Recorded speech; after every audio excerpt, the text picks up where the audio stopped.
What's up, hockey fans? Good afternoon. Welcome to the Odd Man Rush. Here, coming to you live on the 5 Reasons Sports YouTube channel. Today's show brought to you by Signs Broward and Fort Lauderdale. I am David Dwork. I'm your host. I cover the Panthers here in South Florida for Local 10. And my amazing producer, Manny Chang's behind the scenes, making sure everything works properly and doing a spectacular job understanding things that I probably would have a hard time grasping. So thank you to Manny for all that. Getting into the Panther stuff right now, they just wrapped up the 5-game homestand. Obviously started out a bit, unfortunately, I guess, with 3 straight losses on home ice, which hadn't happened all year. The Panthers have been one of the best teams in the league on home ice. So it was nice to see them bounce back against a couple of beatable opponents in Ottawa and Detroit. And I just kind of wanted to start the show there talking about those 2 wins. It's nice to see a solid defensive effort. Trying to remember how many saves Bob made. I think it was like 40 or 41 in the 2 games, which included the 18-save shutout against Ottawa, which was a fun game. I mean, Anton Forsberg, Ottawa's goalie, played really well, keeping that a tight game. Florida was up 1-0 for most of it, pulled away in the 3rd period, and then Ottawa. I mean, really, it was the Panthers dominated that game. The score was not indicative of what we saw on the ice because Florida was controlling the puck. Basically, it was, their prototypical game that they want to play. The best defense is a good offense, right? And that's kind of how the Panthers are going to play good defense. And we'll talk about that in a little while. But yeah, I mean, the Panthers are not what you would call a shutdown defensive team by any stretch of the imagination. They're great offensively. They're great on the rush. They're great in the zone. Their breakouts, their exits are solid. They're good with gap control in the neutral zone. Their D have really, really gotten excellent about that. And I'm talking about guys like Mackenzie Weegar, Radko Gudas. It's been Gustav Forsling. His gap control has been spectacular. When I say gap control, I'm saying when the opposition has the puck, right, they're moving towards the Panthers zone. The gap between their forwards and your D, the more room they have, the more they can do, right? You want to be able to control that gap. You want to be able to take away their time and space without compromising your position, which, basically saying they dump the puck and just jump past you and all of a sudden, boom, they're in the zone and you're, left in the dust. It's a tough thing to master. Obviously, the speed of the game, everything's moving 100 miles an hour. You're reacting just like that. So it's tough. But the Panthers' gap control this season has been out of control. And I mean that in the best of ways. But it kind of all ties into the fluidity of what the Panthers do, with constant motion, constantly moving through the zones. But yeah, ultimately, the more that you possess the puck, the fewer the shots the opponent's going to have, right? And that's what we saw in those last 2 games against Ottawa and Detroit. They're not offensive powerhouse teams by any stretch of the imagination, but I mean, that hasn't stopped Florida from giving up opportunities to, regardless of who they're playing, whether it's, a Carolina or a Toronto or I haven't played Toronto yet. You know what I'm saying? The Tampa teams that are known for their offense, or, they've struggled against Seattle. They're going to face Buffalo tonight, who they got off to a rough start with when they were playing down here. I think Buffalo was up like 3-1 at one point before the Panthers stormed back. And then also talking about those 2 games, I do want to mention Sergei Bobrovsky, strictly because, look, no cheapies, no leakies, nothing that you're like banging your head in the desk about, right? No goals against Ottawa, so that's obviously a good thing. Detroit, you had that first goal from Ronnie Fabry, which is like a deflection from, between the circles, really tough to read when you're reacting to a shot going one way and it suddenly goes the other way. And that was right over his glove under the bar. So it was a great deflection. You're not getting mad about giving up a goal like that. And then the late goal to Tyler Bertuzzi, a snipe in the top corner, through screens, through traffic. Not really getting mad about that either. We can live with those goals going in, absolutely. It's when you can see the guy straight on and it's coming right at your chest and it squeaks through your arm and your body, or it goes underneath your stick when it wasn't covering your 5-hole properly. It's those like technicality misses that, Bob has kind of, it's just happened more and more as this season has gone on, because he got off to such a great start. And then we kind of saw, it was trending in the wrong direction. And I think maybe it culminated the way that the last, those couple weeks in February went for Bob before these 2 solid outings. Hopefully he's turning it back around. There's really, in terms of like finding trends with Bob, it's really difficult. I mean, the trends were not positive his first couple of years here. It was not great year 1. Year 2 was a little bit better. Year 3 has definitely been his best year so far with the Panthers, but it's still kind of ebbs and flows, right? One thing that I think masks it from the outside is he has this ridiculous record. I don't know it off the top of my head. I go look it up here in a moment. But Bob, what is it? 28, 6, and 3. I mean, that's pretty astounding. 28, 6, and 3. Save percentage 916, respectable, sure. Still just leaves a lot to be desired, though. I mean, the bar was set so high by his play in Columbus, the contract he signed, and all that's irrelevant at this point because you get what you get. I would just like to see some more consistency, especially from the goaltending position. And, now he's going to get challenged because, the Panthers did bring back up Spencer Knight yesterday. He's going to start tonight in Buffalo. They have another back-to-back next week when they go out on the West Coast road trip. They play Vegas and Anaheim, I believe it is, on back-to-back nights. So probably see Spencer Knight in one of those 2 games as well. And he had a great stint, Knight did, with AHL Charlotte over the past month or so. Let's see. I got that for you right here. 7-3-0 record, 2 shutouts, a 44 save shutout last week against the Hershey Bears. Pretty impressive by Knight. I mean, the thing is, and it's something that, it's been pointed out on Twitter. There were a couple starts where he gave up, 4 goals, 3 of them actually. And it's just, you would really, when I say me, you really want to see some consistency in goal, whoever it's from, as they get towards the playoffs, because the Panthers are a team that they can score, they're creative, they're physical, like they check all the boxes at this point, except the goaltending box. That's the big question mark for me that's going to be looming when the playoffs start. And what the thing is, between Bob and between Knight, that the ability is there, the capability is there for either of them. Whether it's, the 30-something-year-old veteran 2-time Vezina winner, or it's the 20-year-old rookie who's just been, he's one of the best goaltending prospects in the world. They both have the ability to be that guy. We saw a brief flash of it with Spencer Knight in the last playoffs in that Game 5 against Tampa. Perhaps if Knight had been the starter from the beginning of that series, instead of being the third goalie to start a game in that series, it may have gone differently for the Panthers. Hindsight and all that, but when they do get to the playoffs this year, you can't do that again. So hopefully between now and then, that 30 games or whatever is left on the schedule between now and Game 1 of the first round, they know who their guy is, and that's who they're rolling with. And if he has a rough Game 2, you stick with him because you're comfortable. It's got to happen that way. Whether it's Bob or Knight, they can't have a good Game 1, give up 4 in Game 2, and let's go to the other guy. That doesn't work in the playoffs.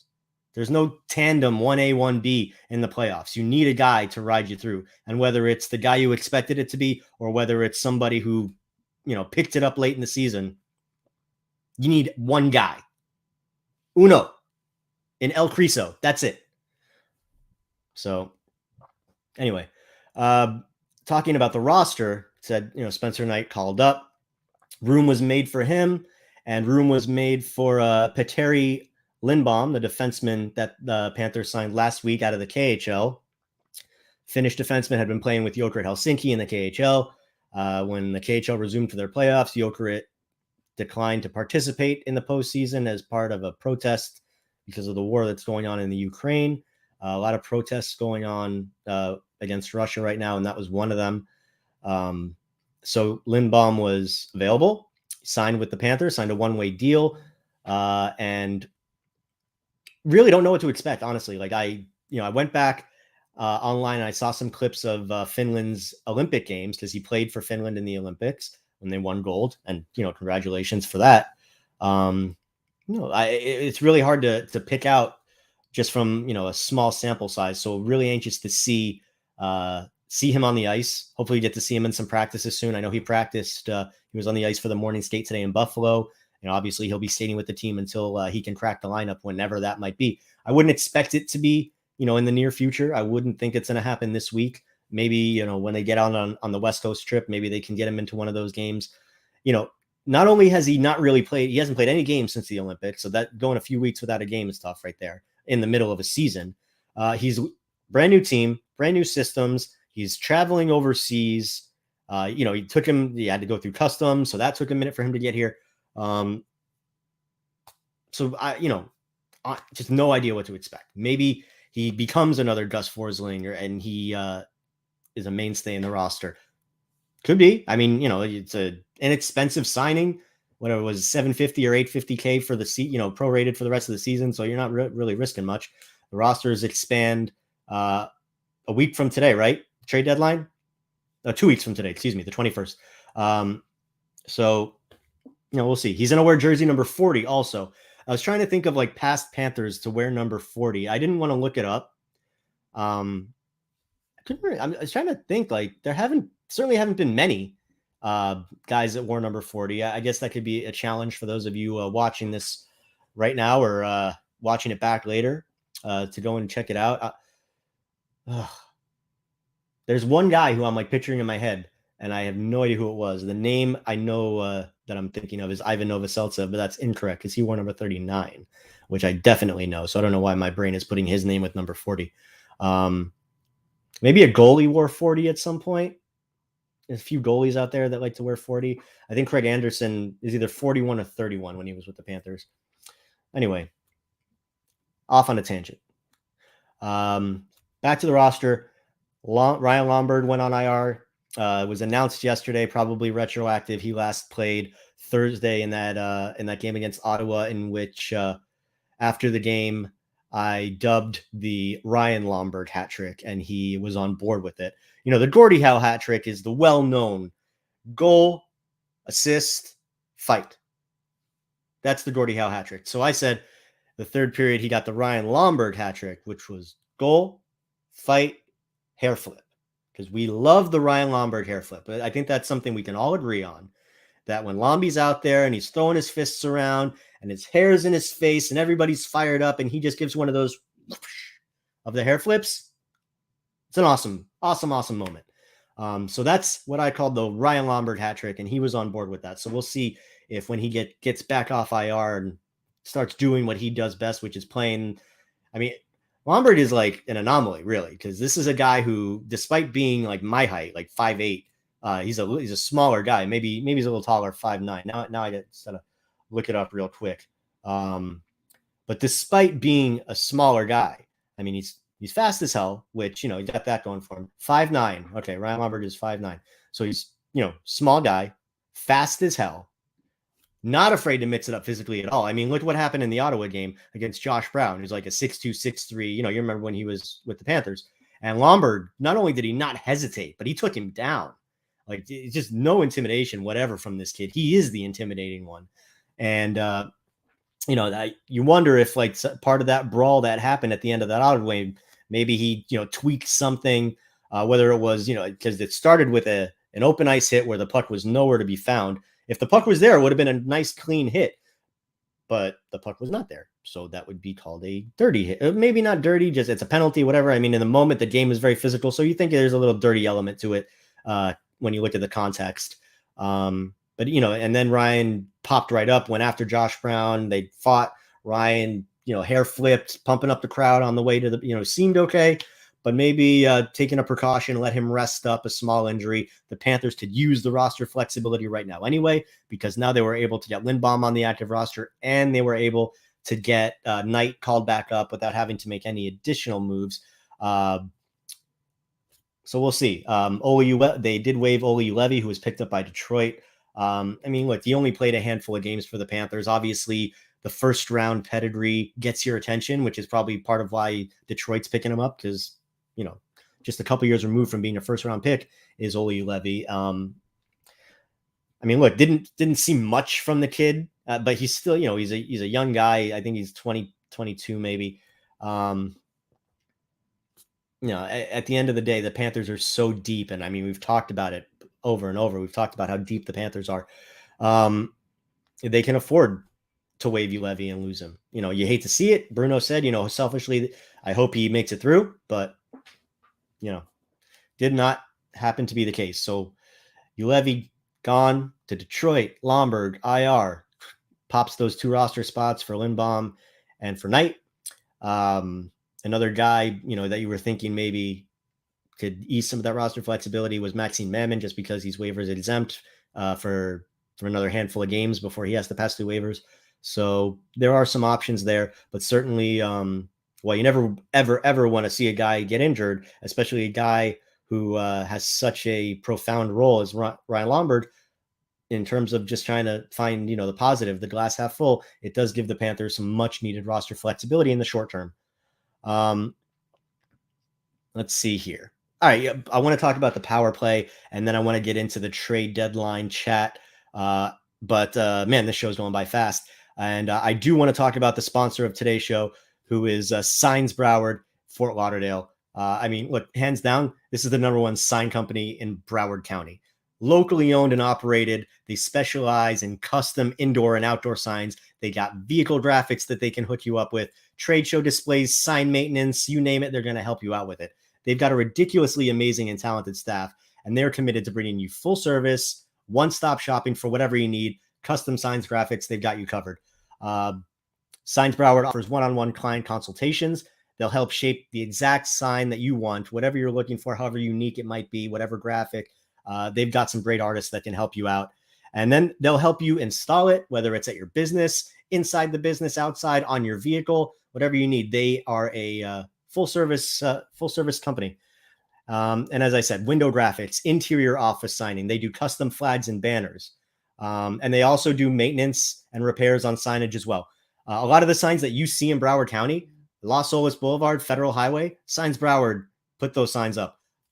So they basically serve the entire county of Broward. For more information on Signs Broward, you can give them a call at 954-791-8685, or as you see the website right there scrolling, you can visit them online at signsbrowardfortlauderdale.com. All right, Manny, thank you for that. Excellent work. And yeah, so the power play, right? Heating up. First time all year that the power play scored multiple goals in 3 straight games. 1, 2, 3. They've got 2 power play goals in each, which is, look, that's definitely a step in the right direction. You heard me earlier talking about trends and consistency.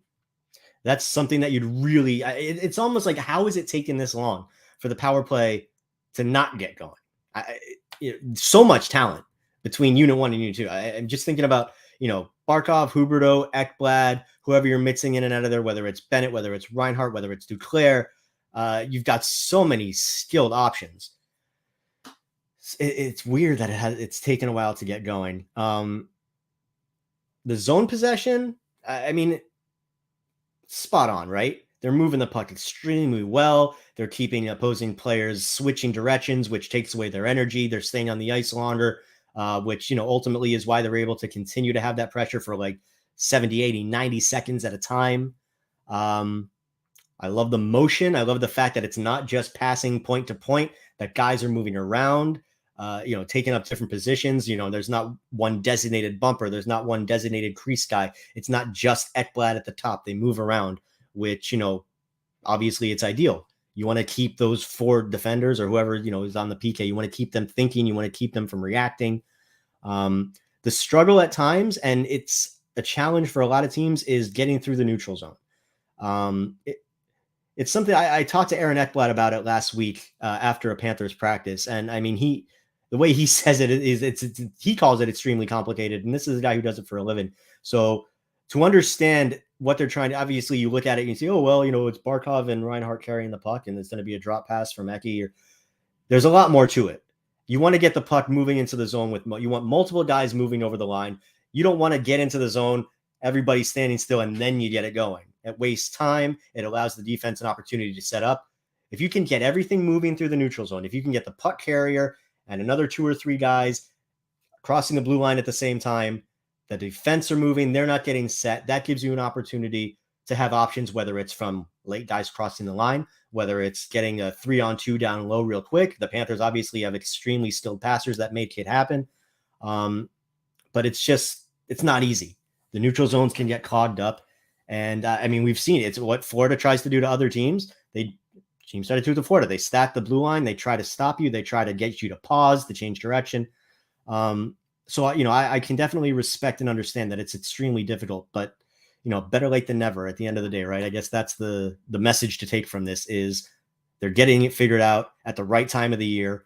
And if they can get the power play at a point where it's a formidable, and it should be absolutely with the personnel that they have to offer, it only makes the Panthers that much scarier from an opponent's perspective. I mean, we know how good they are 5-on-5.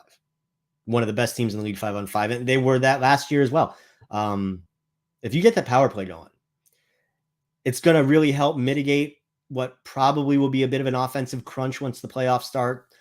Things tend to tighten up in the postseason, and the Panthers, who are a team that can put up 4, 5, 6 goals on any given night, may have a little bit more trouble finding the back of the net. So if the power play can help to make up for some of that, playoff squeeze, gives them that much better of a shot at making a deep run. All right, let's get to the trade deadline, which, as I mentioned before, is coming up in 2 weeks on Monday, the 21st. The Panthers, I was thinking the Panthers they're in a really good spot right now. Do you really want to make that big of a shakeup of the roster? Do you want to bring in any? Because, we heard late in the year, in December, January time, when, a lot of the talk heated up about Jacob Chikrin, and we know that the Panthers and the Coyotes, maybe had some discussions there. Ultimately, and, is there right with Jimmy Armstrong out in Arizona, they're going to ask for a lot for a guy like Chikrin, understandable.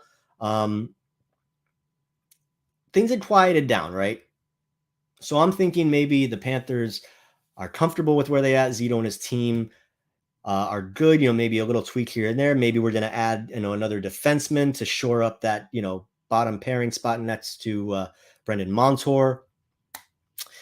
Over the weekend, I did a little bit of digging. I texted a few sources, including one source who is extremely well plugged in at the league level. And what I found out surprised me. The consensus is that, no, Dave, you're wrong. Bill Zito is still looking to make a splash at the trade deadline. Whether it's a defenseman, the Panthers are still very much in, from what I've been told, on Chikrin, John Klingberg, Lindholm out in Anaheim, Mark Giordano in Seattle, all potentially available. And the Panthers are doing their due diligence. But the other name that I'm told Zito is actually kind of in on, very interested in, is Claude Giroux out of Philly, which obviously that would add a whole nother dimension to the offense, because he's an amazing playmaker. He has been throughout his career. Sneaky with his shot. But a hard-nosed player. I imagine he'd fit in quite well with what they're doing here. He's a good two-way guy. He's the good guy off the ice. Like I said, I was a little surprised to hear that the Panthers were still looking to do this, to make a big splash. I mean, certainly wouldn't put it past Bill Zito. He's made several since arriving. I mean, his first move, which kind of opened all of our eyes, is when he traded Mike Matheson and got Patrick Hornquist from Philadelphia. I was like, okay, or from Pittsburgh, excuse me. It's like, okay, nice. Bring in Sam Bennett at the trade deadline. Get Sam Reinhart, the draft. So whether it's any of the guys I mentioned, Chikrin, Klingberg, Giordano, Lindholm, that more than shores you up on the back end. But Giroux, the depth that, because you've got Mason Marchment's doing a decent job on that top line. You love seeing Mason. He's been a point per game player. He's now, I think, 31 points in 30 games at this point. He finds the back of the net, which, just kind of looking at the Panthers stats, they've got a lot of guys to find the back of the net. But Mason Marchment, 13 goals in 30 games. That you're talking elite. And the sample size is obviously very small, but if you can get Marchment back on that line with Lundell and Sam Reinhart, which you would think, if the Panthers are going to make some moves, Frank Vetrano is a guy that might be moved pending free agent, would give you a little bit of cap space.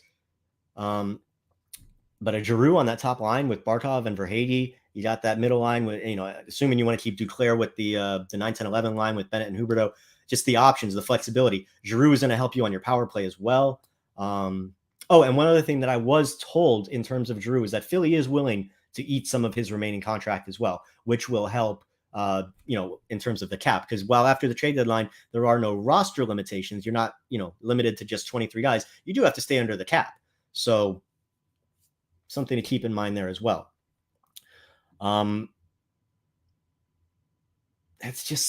It's fun to think about. Obviously, as a fan, you want to see it's fun when teams are making moves. It's exciting when you're talked about. The Panthers are obviously, they've been discussed this year.